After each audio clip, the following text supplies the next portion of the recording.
What's up? Welcome back to my channel, or for the first time if you're new, I'm Sylvan, and today I'm going to be reacting to Lord of Mysteries Episode 4. I'm eager to get into this, so I'm not going to delay things much at all. Between last time and this time, as I said I would, I went through the first 3 Old Neil mysticism classes, so I have a lot more lore just sort of bouncing around in my head. I understand some more logistical things about the world, the power system, that kind of stuff, which hopefully will lead to me understanding a few more things going into this episode. So feel free to like and subscribe if you enjoy the video, leave a comment on your thoughts, consider becoming a channel member if you want to support me just a little bit extra, and let's get into this.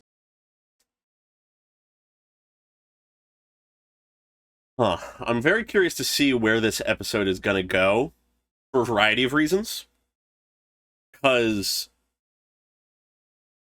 I don't know, I feel like there's a lot of ways we could go here. Obviously, it's probably going to have to do in some way with the old professor from the Koi University or whatever, given what we saw at the end of the episode.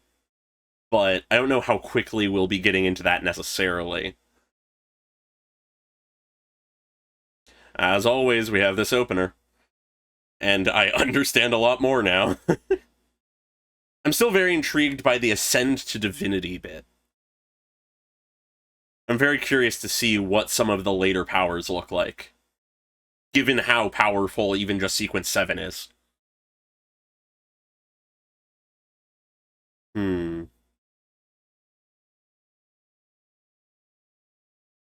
The path of the divine. Yeah, it's all tied into this idea of the divine.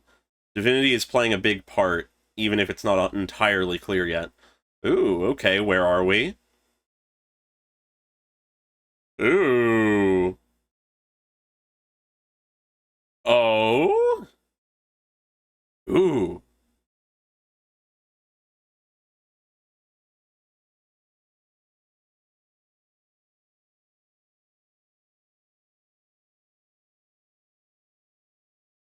Uh-huh.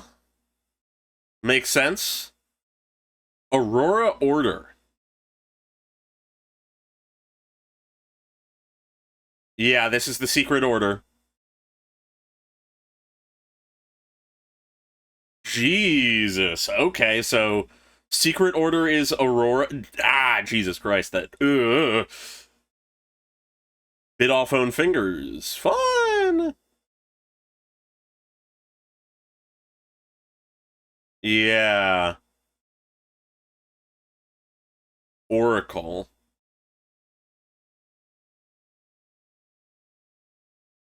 Huh. Yeah, okay, so there's an oracle of sorts. The Aurora Order is what the secret order is. Okay, immediately getting more info. Uh, don't love the laughter. Oh, nice transition. Magic mirror. Okay. At the security company. Hi, old Neil. Oh, finally get to learn about ritualistic magic.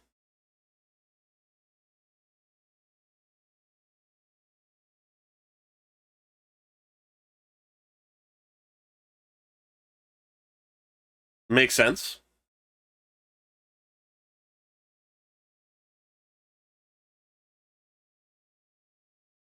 All right. Ooh.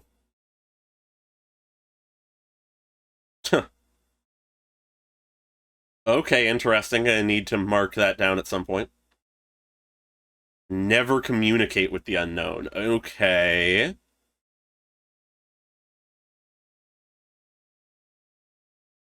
Scary. I'm liking the vocals in the background.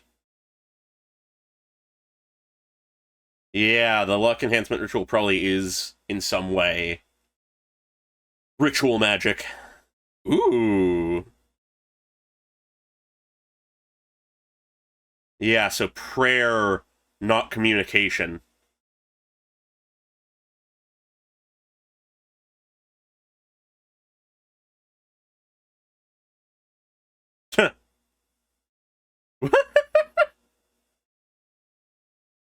Okay. What? Okay, even mundane things can be done with rituals.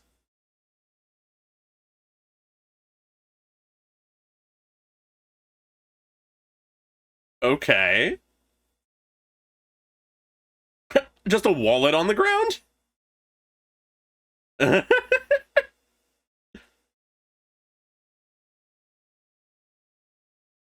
Oh my god.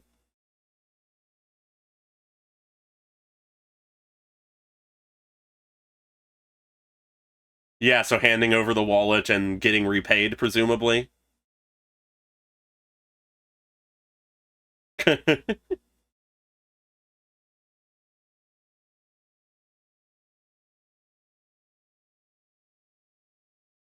Okay. Yep. 30 pounds exactly.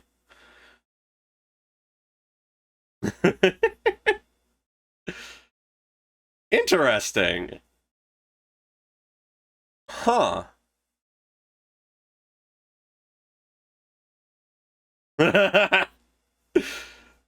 You didn't believe.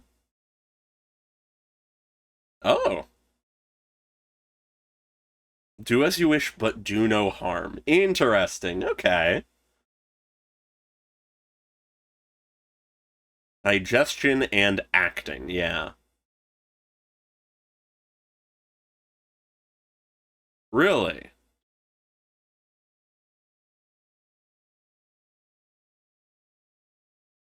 Perhaps?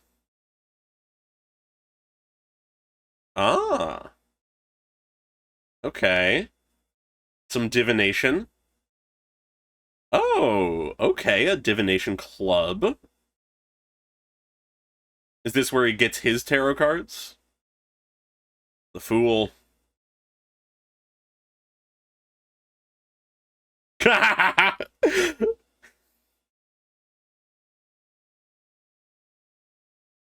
Yeah, in the long term, but not anytime soon. Huh.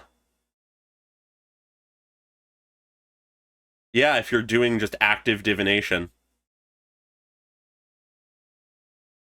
Oh, spirit sense? Okay. Oh, not healthy? Interesting.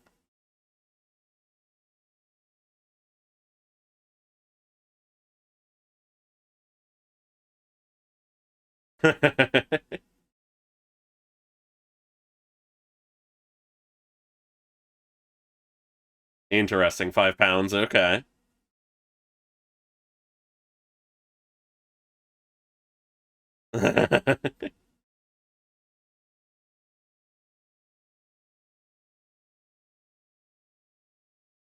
Oh. Oh. An actual, like, good diviner. Magic mirror divination. Okay. Tied to the name of the episode.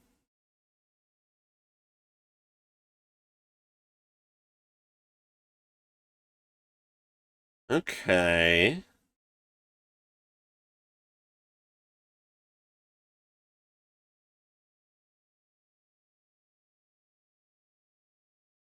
Hmm.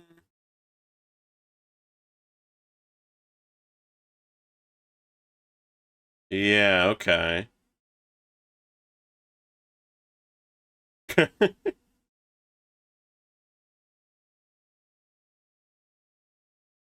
Some kind of gift. Also, that absolutely is the guy from before.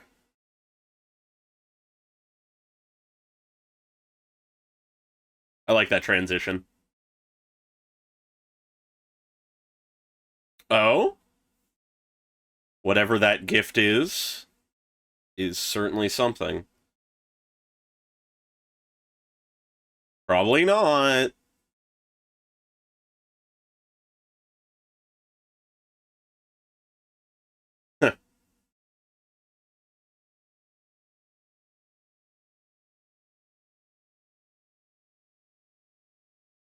Okay.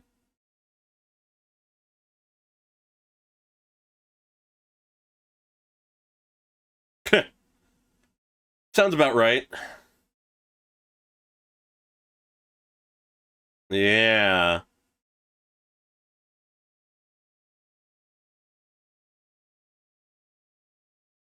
Interesting. Gathering family.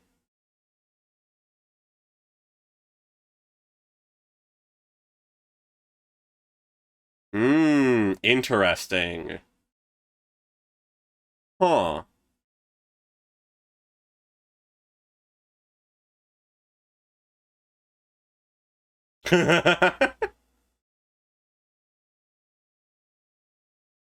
Yep, it's the guy.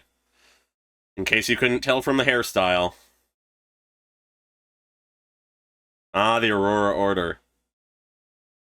200 to 300 years. Worship the true creator. Okay, I'm gonna need to go back for more of that.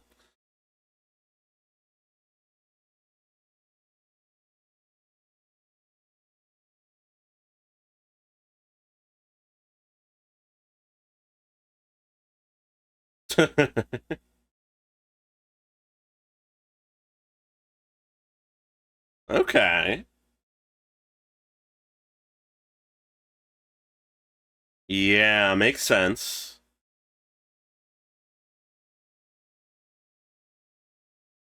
Using the fog. Huh. Interesting. Yeah, makes sense.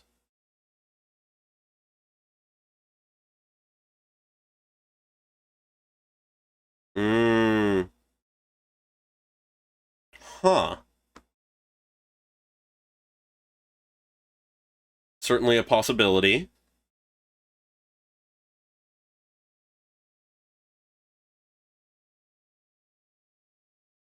Hmm.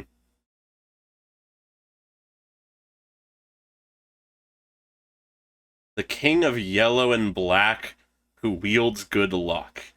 Interesting. Huh.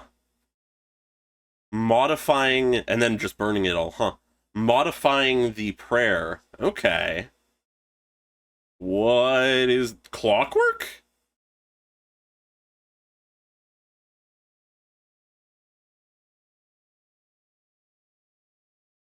Ch-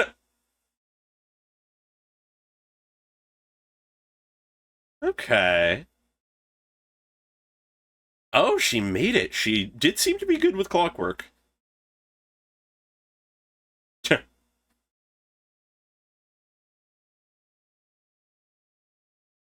That's impressive.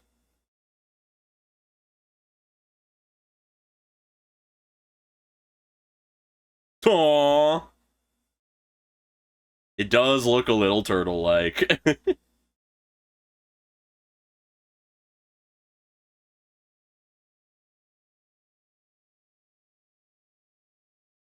Okay. Back to work. Yes, very much so. Gotta take care of yourself. Selena or Selena. Huh. A gathering with family. Follow that. Or don't if that is a lie from this guy to get you caught. Because that is always an option. Ooh? Ah. It's time. Time for the gathering? I love the, like, color grading they do. I don't know if that's quite the right, like, word for it, but the outline has, like, these hints of red and blue for them.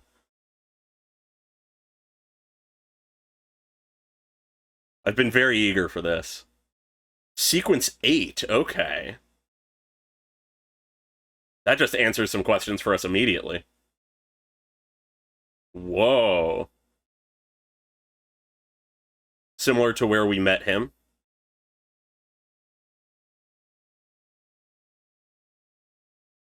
Yeah. Spectator. Oh. Dragon and Storm. Yeah. Huh.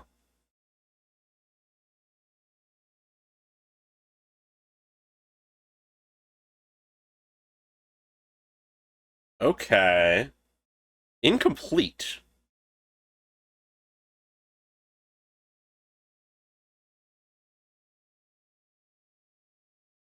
The way he changes up his voice.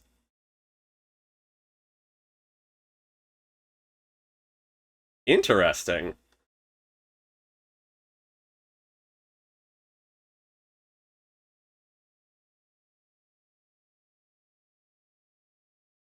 Oh.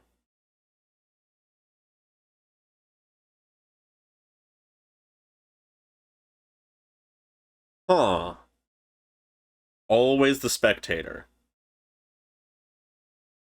Yeah.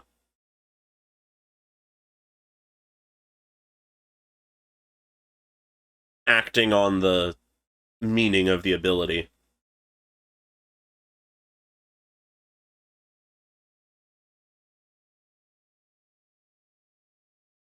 I love the way he draws the tension. Yep.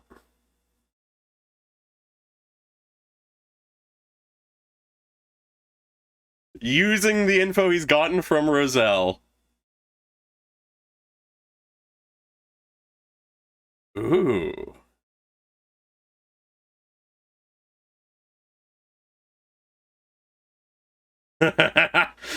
Oh my god, the way they revere him. Or at least, like, give reverence to him. Oh. That is... That... Oh no. Oh no.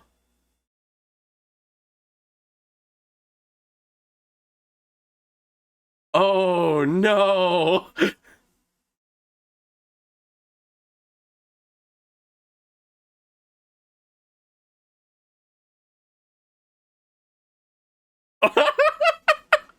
Oh my god, she has a Beyonder dog.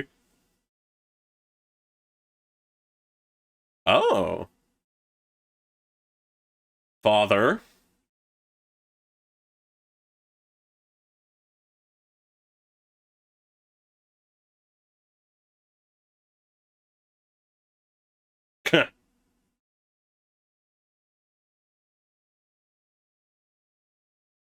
Makes sense. Very forward thinking for this era.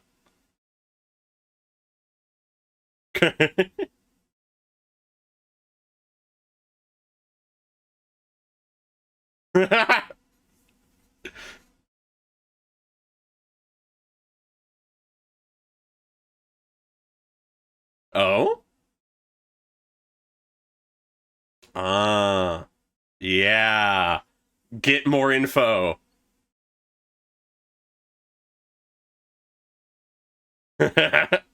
Just seeding these bits.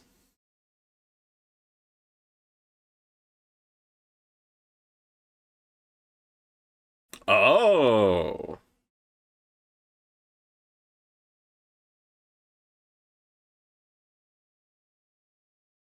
Interesting.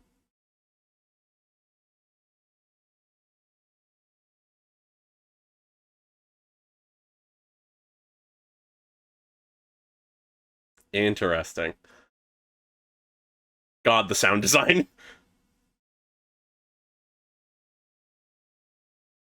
He's seeding the ritual.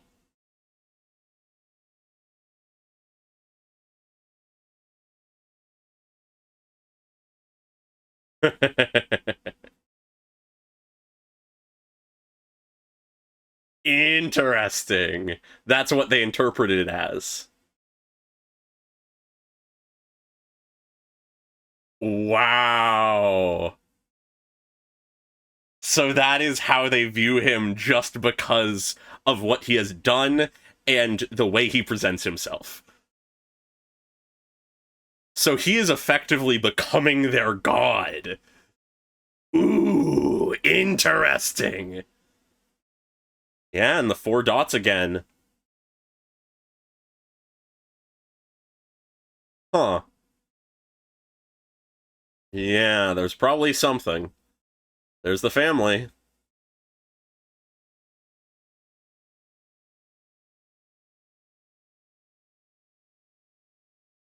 That would be good.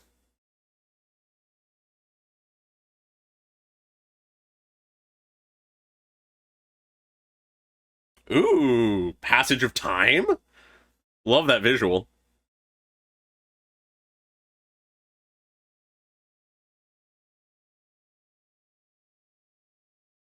Getting new outfits?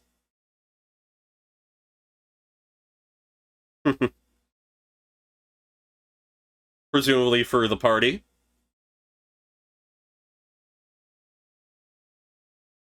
Sunday, July 15th. I'm appreciative of the date, so I can get that. Lets us figure out the timeline a little better. Selena Wood. Okay.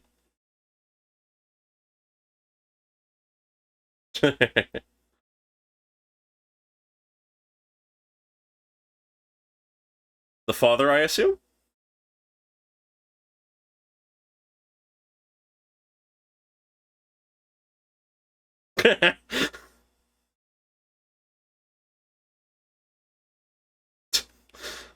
God. Elizabeth?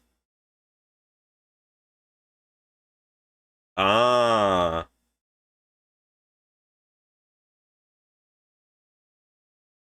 Just greeting Klein.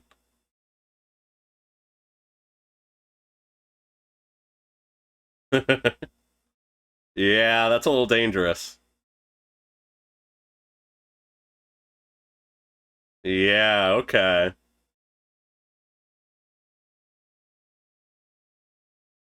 So one of the two is doing their ritual.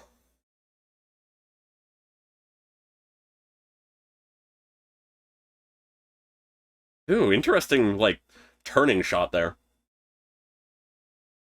The show continues to do very interesting stuff with camera work. More movement than I tend to expect from anime. God, the food looks so good. Very good thing I ate recently.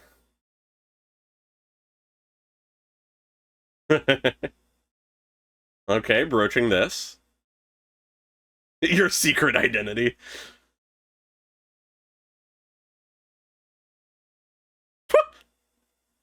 Impressive. Impressive.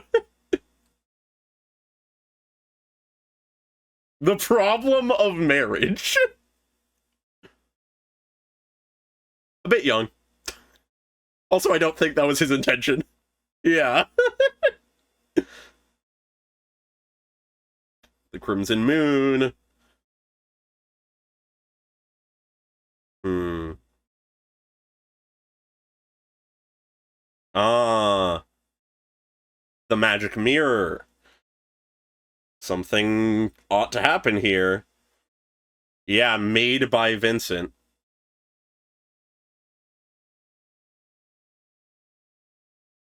Dangerous. Using mysticism to potentially communicate with spirits or something. Yeah, this is some kind of trick or indoctrination. We know the true creator is what uh the Aurora Order worships. Tying to that mirror the same symbols. Sequence 9, Secret Suppliant. Huh. We're getting a lot of new stuff here.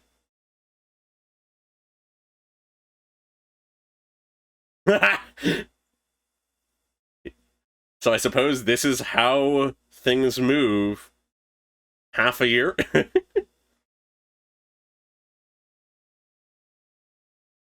Not mild at all. We're dealing with the Aurora Order, after all.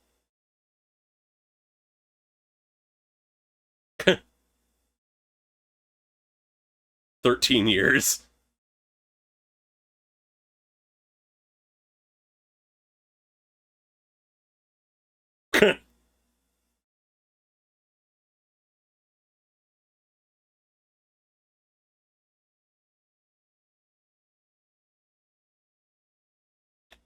Ooh. What was that?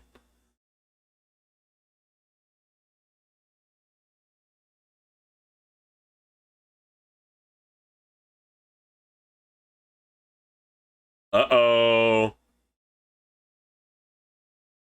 Something taking control of her?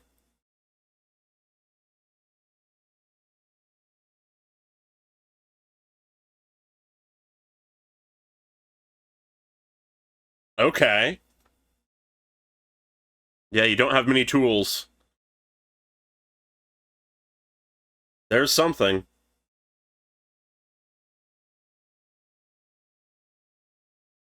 Yeah. You gotta move quick, Klein. Ooh.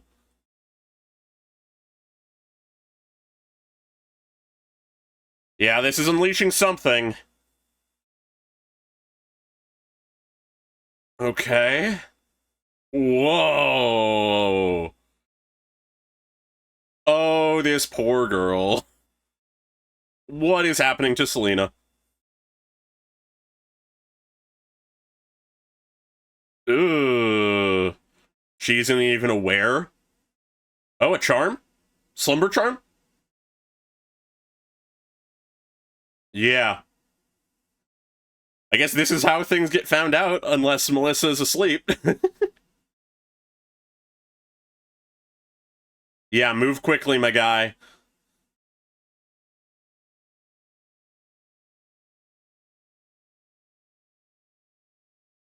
I like how this is a resolution in a slightly different way than just in a straight-up fight. It's playing to the powers of a seer. Ooh.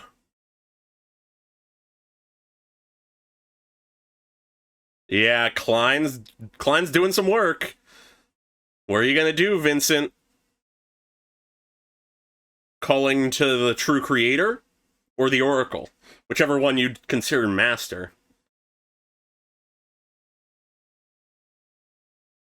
Yeah, I like that this is much more of a magic battle. Ooh. Jesus, the way that molds into the hand. Yeah, okay, so he broke her free of the slumber, I guess. Protecting the ritual with a fucking gun. Ooh, aiming for the mirror, not the person, trying to still save her. Nice. Ooh.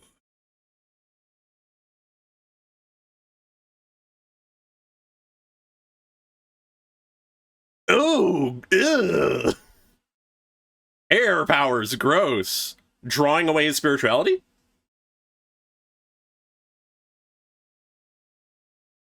Death granted by master.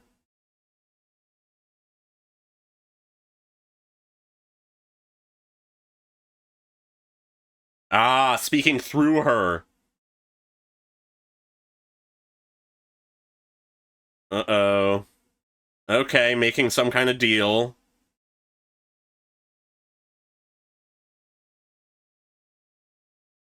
What's gonna happen?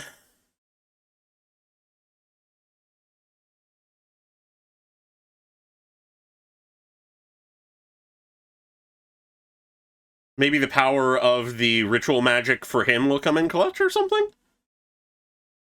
Yeah! I knew it! He's gaining power. The 4 dots appear. The Tarot Club makes prayers to him and it grants him power. Okay. He has effectively elevated himself. Interesting. Ooh.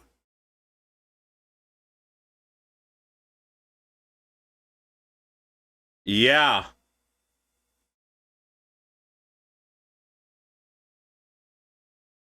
Interesting. So it does manifest power, whether it's through the gray fog or just like general belief.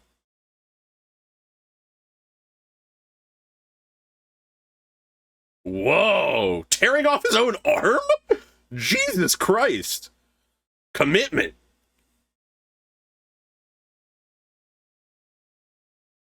I mean, it gave him enough time. It's enabling the ritual. Ooh, the build of the music. Ooh. Ooh, a snake. Yeah, I guess she did have very snake-like qualities. God, this is epic.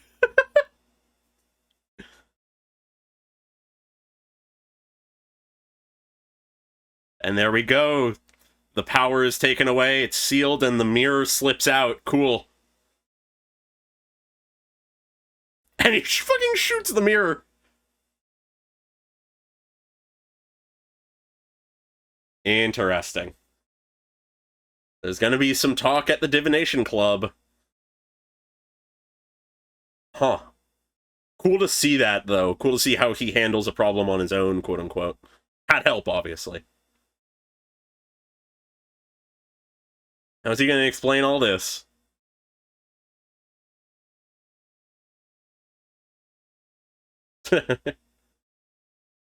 Yeah, okay. So that's the reasoning. It channels the Grey Fog's power to aid him.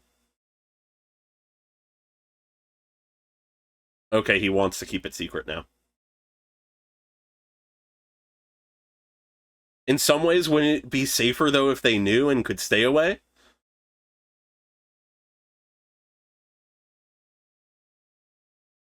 Huh. That's a real fucking shattered mirror. What are you gonna do now, Vincent?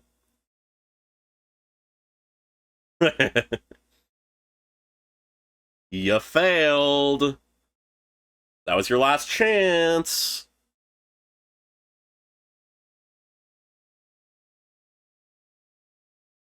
Ooh! Is that the Oracle? Mr. Z. Interesting. Yeah, not surprised that that's how that went down, though. Nas Vincent. Yep, but he's dead. Ooh, one of the feathers.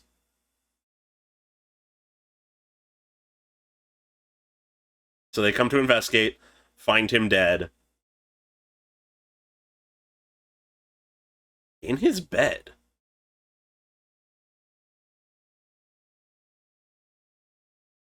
Yep. Okay, he recognizes that. Yeah, what is the true creator? Oh? What have you tapped into done? Is this the dream of a dying Vincent or something?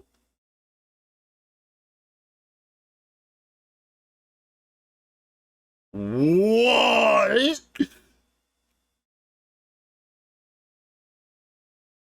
A chained up god? The true creator? Are we dealing with some shit of like the true creator was the one who created the reality, and then the current, like, recognized seven gods, the Orthodox gods, usurped it from him or some shit, and now he's this chained up god that must enact their will through more subtle means? Is that the angle we're going at? If that's the case, based on the appearance of it and what's going on with the Order, I'd imagine it's probably a much darker, more eldritch kind of creator god. Huh. Interesting. There's a lot going on in this episode. Not necessarily, like, there's a couple major new lore bits, like the exploration of ritualistic magic and the introduction of the true creator and the Aurora Order being named and such. But, huh. There's a lot that happened here.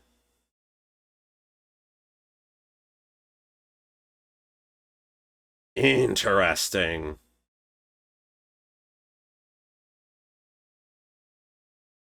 I'm really loving how a lot of things are already tying together and interweaving. The way that Klein is using information from, like, the little bit he's gotten from Roselle's diary to, like, build himself up within the Tarot Club. I'm very intrigued by a lot of this. Huh.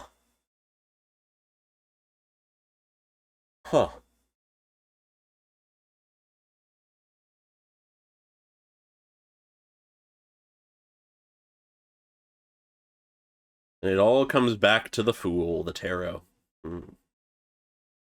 Interesting. Oh? An ending scene? We're in Backland. Okay, the Hall Estate, checking out what Lady Justice is up to. Let's see what Audrey's doing. Or what her Beyonder dog is doing.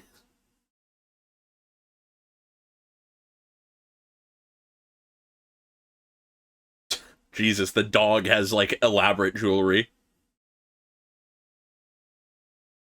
The royal celebrations. She does seem to be just outright royalty.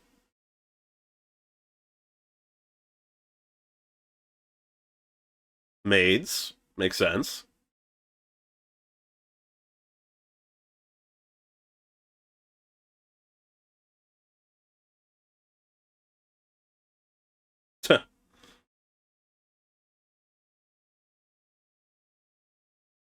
If you re-wear a dress. God, that is insane.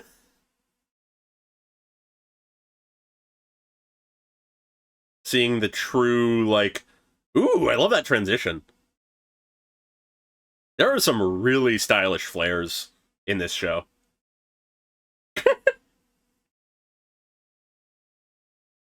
You know, I'm thinking a dog would be a really good spectator in a lot of ways. Yeah, I don't know if you should spin a dog around.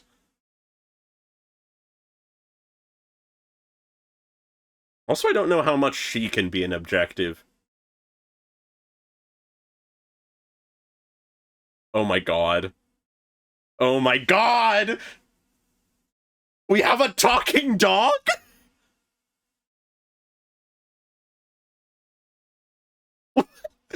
Of all shows to have a fucking talking dog, it was not this one, in my mind. Oh my god. So for this episode, I'm trying something slightly different for this analysis bit. I do intend to take full notes, but I think I actually already have most of the sort of thoughts and ideas in my head already. I did go back and check a couple things just to make sure, but for the most part, I think all the ideas I want to talk about I already have in mind, and I don't think I really missed anything. So there's a lot of places I could start for this episode. There's a lot of different things that were touched on here, but I think the first one I'll touch on is the Aurora Order. Based on everything shown in this episode, I'm inclined to think that the Secret Order and the Aurora Order are one and the same, but the one thing that is sort of making me not 100% sure of that is the lore notebook bit partway through the episode once again was labeled to have been from, like, the internal notes and stuff of the Nighthawks on the Aurora Order. And it would be strange if they had stuff on both the Secret Order and the Aurora Order without acknowledging them as the same thing, if they truly were. Now, of course, it's possible that they are one and the same,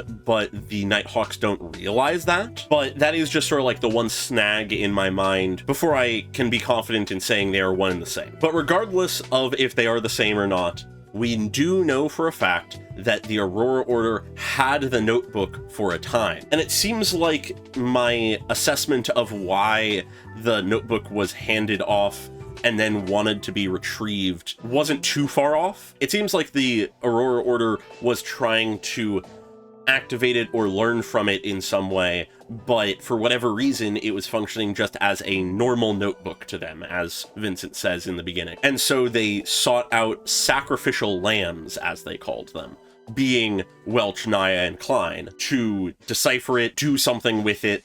The exact purpose is not exactly clear still.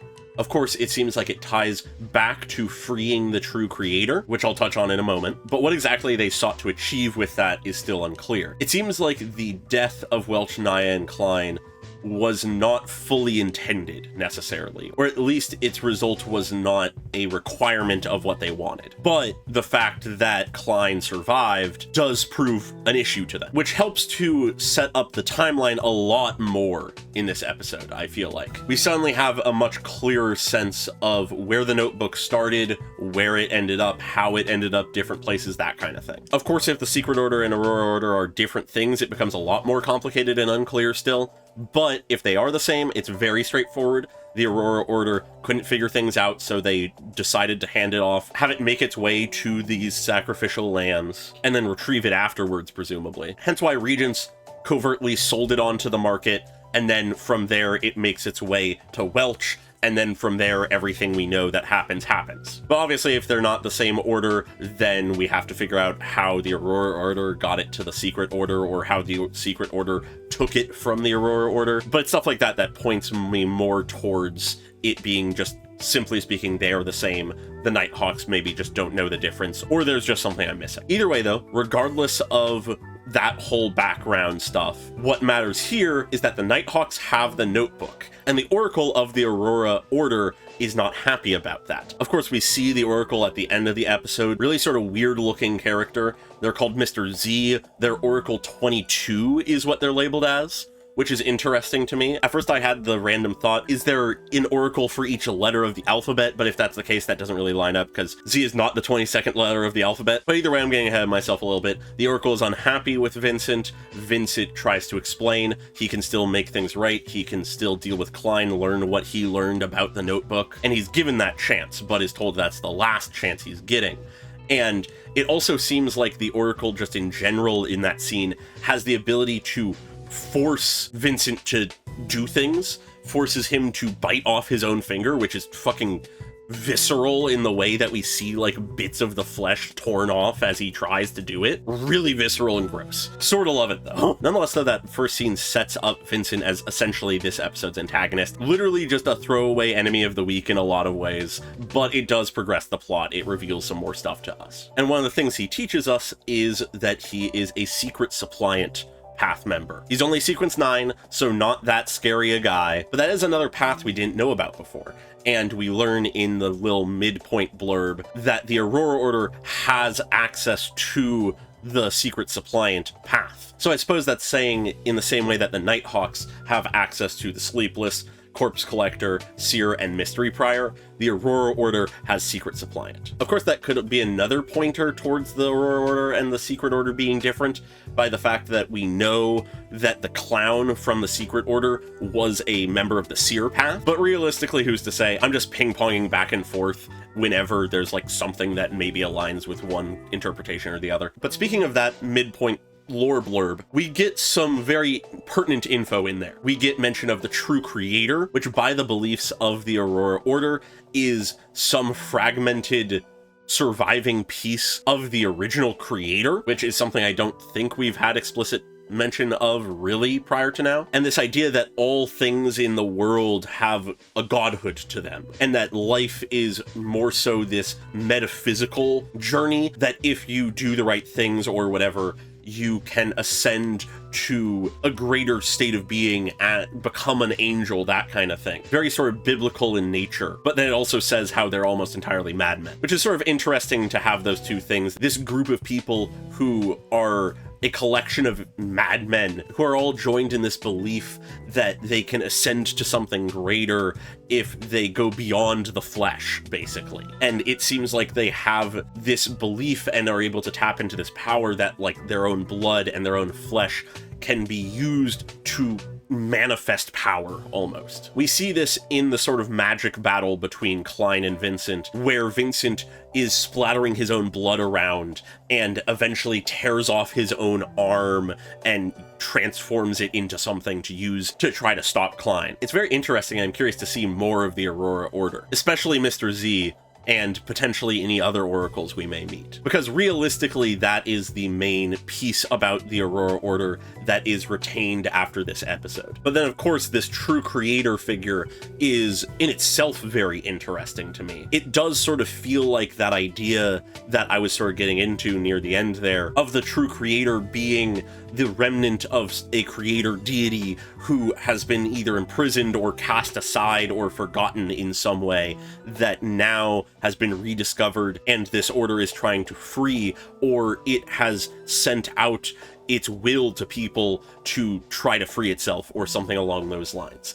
I'm inclined to think that the thing that Dunn sees at the end of the episode is at least a representation of the true creator, or some aspect of it, or something along those lines. It has this very sort of almost satanic feel to it, in the idea of it's this chained up entity without a face but one big eye that is upside down in essentially the position of a crucifixion, but there's no cross or anything. That might just be a coincidence, but it does sort of give me that vibe of the inverted cross almost. But sort of in line with that, I am very curious what exactly Dunn was doing there and what happened there. Was it like I said, and he tapped into the dream of a dying Vincent, or was he pulled into a dreamscape of sorts? Being in this location touched by the true creator, he found himself pulled into this other space with it, where he witnesses this grand godlike being that stares down at him.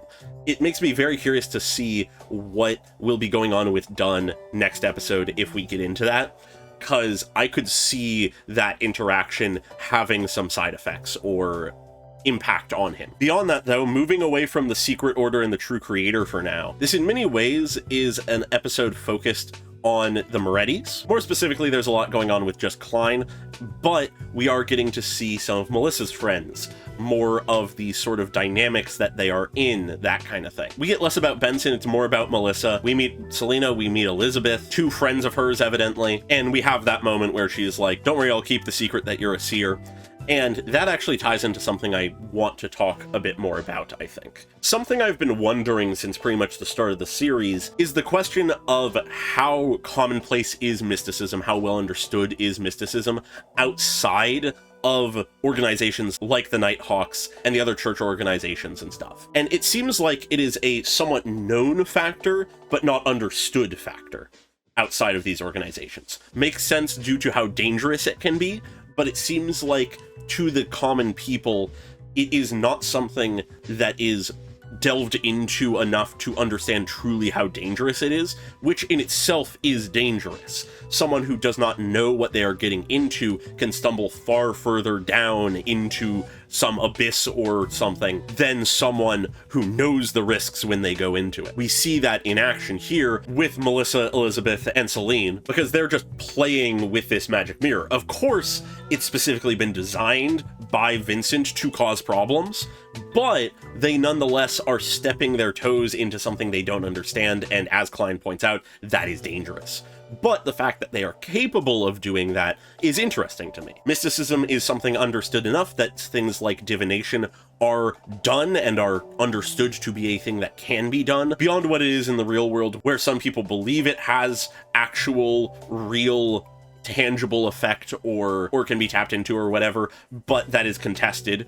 Where here it's much more obviously truly the case. Now, of course, that might be the belief here as well in this world, but at the very least within the little showcase we've been shown here with the Divination Club and stuff, it's treated much more like it is just a real thing. And on top of that, I'm sort of on the fence about whether or not when going to the Divination Club, when calling himself a seer, if Klein is specifically stating, I am a Beyonder, or if seer has just its own connotations within something like a divination club. Because I'm sort of inclined to think it was an announcement of being a Beyonder, given that whenever he says seer or someone else says seer, it is capitalized. But I could be wrong. But if it is the case, then that shows something else about Beyonders. It shows that they are enough of a known factor, enough of an understood factor, presumably especially so in more mystic circles like a divination club, to be just known to exist, even if it is rare. Beyond that, though, the main other lore thing thing we get in the episode, just like about the greater world and concepts and things, is just sort of getting into the nitty-gritty of ritualistic magic.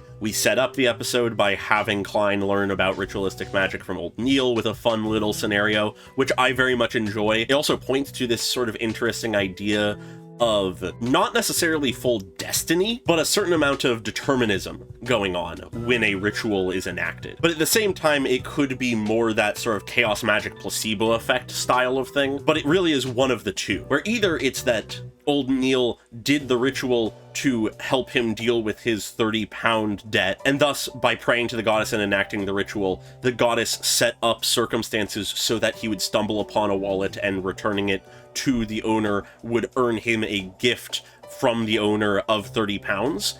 It could be that deterministic style of thing, or it could be, like I said, more chaos magic, placebo effect, believing that it will happen and therefore it becomes more likely to happen kind of thing, where he goes out into the world thinking, yes, my debt will be solved, I just need to act on the opportunity given to me by the goddess. And thus he spots the wallet, picks it up, gives it over because he thinks it's the thing to do, and it rewards him. Which of course ties into that thing of do what you want, but never do evil, or whatever the line was. I need to go back and get that line because I feel like it's worth writing down, which is an interesting sort of philosophy, and I think it is a very strong one to have, especially when you're dealing with magic that you can use and potentially abuse to effectively get what you want within reason. Presumably ritualistic magic has its limits, but at the very least, in situations like this, there is a lot of mundane ways that you could abuse it, like he did just there, even if it was relatively harmless, because at the end of the day, what happened because of it could have happened regardless. But it's just interesting to me in general. And then, of course, this idea of ritualistic magic continues throughout the episode. It's what is used by Vincent to cause problems, is what Klein uses to solve the problem. Everything is ritualistic magic in this episode, pretty much. But moving on from that, another major thing I want to touch on that I began to touch on partway through the episode when it was happening is the Tarot Club and its members and how they perceive each other and their actions. On the simplest side of the spectrum, I'd say we have Audrey Hall, Lady Justice. She herself, we learn, has only now just become a Sequence 9 spectator. She evidently, in the first meeting, the stuff we weren't able to hear was presumably the information to make her potion. They just did a direct trade of information then and there, and it, of course, now has resulted in her becoming a Beyonder. We still don't really know why she wants to be a Beyonder, but she has successfully done so, with the one hiccup of also her dog is a Beyonder and can talk now. In many ways, where everyone else in this setting feels like they are in a much more sort of eldritch dark fantasy type setting, everything around her feels much more sort of magical girl adjacent, high-ish fantasy type stuff. Like she's a royal, she has a pet talking dog that's magic, she's unlocked magic powers, and she has these ideas of justice and romance and stuff like that. It very much gives the vibes that she is very much living in a different world, both physically and mentally, from pretty much anyone else in the setting, which, as I mentioned at the end of the episode, does lead me to be concerned about the things we learn about the spectator path, about how you need to make sure to stay as an indifferent spectator, an objective observer, because her upbringing and general thought process and beliefs and stuff, as the little bit we've gone so far, is I question her ability to be objective, to be on the sidelines. She is too important of a person, quote unquote. It's not seemingly a particularly grounded mindset, so there might be some problems because of that in the future if she's not careful. But then there's Alger, who obviously is the most knowledgeable of the members of the Tarot Club, at least of this world and the way it works. He is the person who, even in the first meeting, knew what Beyonders were, knew how to become a Beyonder, was already a Beyonder himself. We learn in this episode that he is a Sequence 8 sailor. I had guessed that he was probably sailor. I did not guess that he was Sequence 8. That is good to know. But generally speaking, he is the more knowledgeable person of the Tarot Club, even if our fool, Klein, is disguising his lack of knowledge and has very distinct knowledge of a few key things. that no one else does. And because of that, we do this interesting thing a lot of the time when in the Tarot Club's Divine Realm, where we shift to mainly Alger's perspective sometimes. We juggle between Klein and Alger. Not so much Audrey, but Alger we get actually some internal monologue from. And usually it's to serve as a way to express the perspective of someone within the world who is knowledgeable and what they view Klein as, the fool as. Because we know Klein is just bullshitting his way to victory, using the tidbits of knowledge that he has that he really shouldn't to his advantage, and trying to leverage it to somehow get him home. So he's effectively, in a way, conning these people, even if he has no negative intentions for them. He's just sort of using their power, influence, knowledge, that kind of stuff to help him out without telling them. But to Alger, and by extension Audrey, we see in this episode he is a figure to give reverence to based on their understanding of his power and who he might be. They clearly don't know who exactly he is, what exactly he is, but from the moment they meet him in the Divine Realm, the moment they are called to the Divine Realm, they have a reverence to him. They speak in terms of reciprocity, thanks, reverence. They never demand anything of him. They only ask for permission for things. They only ask questions. And Audrey even speaks of repaying for her questions and the answers to them. They do not view the Fool as a mutual member of the group. They view him as something more. And that gets expanded in this episode because of Klein doing some bullshit. Because earlier in the episode, prior to the meeting of the Tarot Club, we have Klein piecing together basically his plan of how he's going to get home. He's sort of accepted that it will take a long time for him to get home, but it is a possibility. So his first sort of idea of what to do is if he can become powerful enough to harness the power of the Great Fog in the Divine Realm, maybe he can use it to traverse back to Earth, return home. And so to do that, he is essentially modifying or expanding on the luck ritual in a way. He writes his own passage in the same way that was designed for the gods that you would give prayer to in the luck ritual, but of course about himself. He is tying himself into this ritual. And we see that this has effect later in the episode. We see that through actual prayer to effectively him through the Gray Fog, it harnesses that prayer through the Gray Fog to free him, clear his mind, give him a chance to act his will, that kind of thing.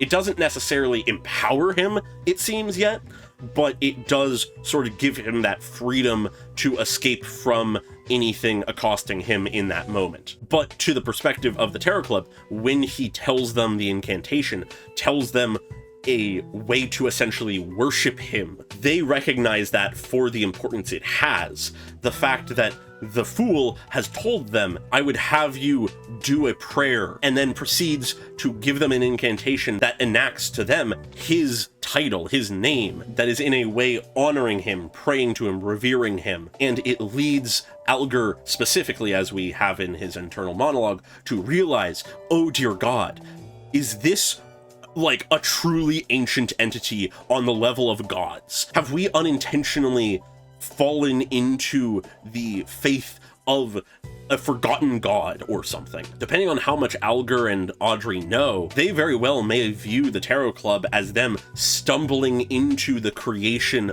of a new secret order of sorts, a secret organization, which, technically speaking, yeah, that is essentially what it is. But in this case, it's more the sense that they have received a god to pray to, basically, that has knowledge that they shouldn't, could be more ancient than is known. What exactly the Fool is to them is a mystery, other than that he is powerful and unknown. So to them, he is like a god, which is very interesting to me. I'm curious to see how that develops and changes. And if the mask will ever slip, if they'll ever be able to see who Klein really is. Beyond that, though, I don't think I have too much more I want to mention. Just sort of the last thing I'll say is I really sort of appreciate the one moment that we have when Melissa is just sort of talking with Klein, telling him about the party, that kind of thing. Because it's just sort of this moment, not the only moment actually in this episode, where we acknowledge that Klein really is sort of pushing himself to try to find a way back home, even if not everyone knows that's what he's doing. And so Melissa just sort of is coming to him and being like, hey, you gotta take care of yourself sometimes. I know you're trying to do good at your job, but you can't just run yourself ragged. You gotta take care of yourself, you gotta spend some time to relax, come to the party with us. Which once again just does a good job to show how close the family is, how much they care about each other, all that kind of thing.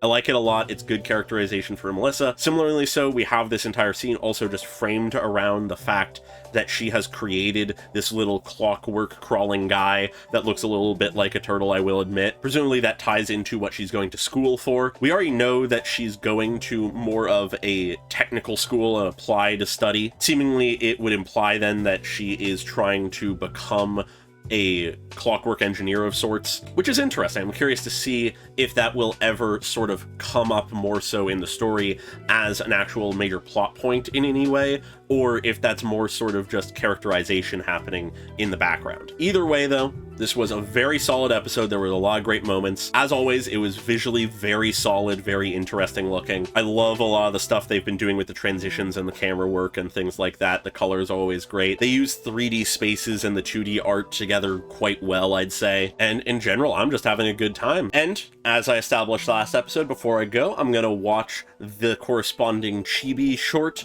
for this episode. Seems like this one has to do with the Divination Club. It makes sense. So let's get into it. All right, what does this one have in store? 这位就是我们俱乐部新来的占卜者莫雷蒂先生，非常优秀，占卜非常准确。Introducing him to the other members. 真的吗？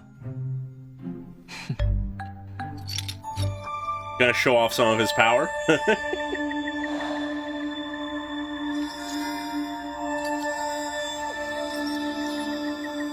这位先生，今日布衣出门，恐有灾祸天降。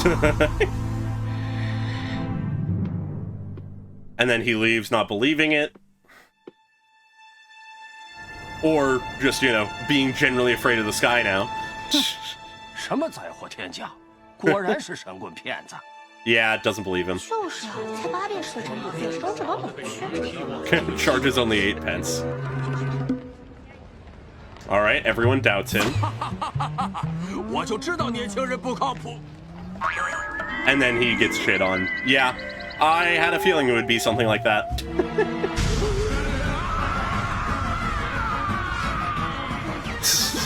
算吧。是啊， Yeah. 灾祸一定是他的。这大师好像挺准的。 Yeah. And just like that, their entire attitude shifts.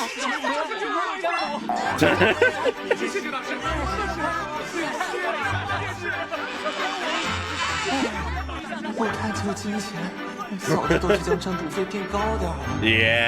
Yeah, might need to up your price. All right, that's fun. Cool to see just a little bit of his time with the Divination Club. Him joining that is actually a fairly notable thing that I had forgot to mention. I'm curious to see how it'll be going forward. Obviously, this bit is something we didn't get to see, so I'm glad to see this. But I am curious to see how much the Divination Club comes up in the future, because it could just be sort of a throwaway background thing of it's a way for him to interact with Vincent briefly and sort of get his plan of he can get back to Earth in the future. It's just going to take a long time.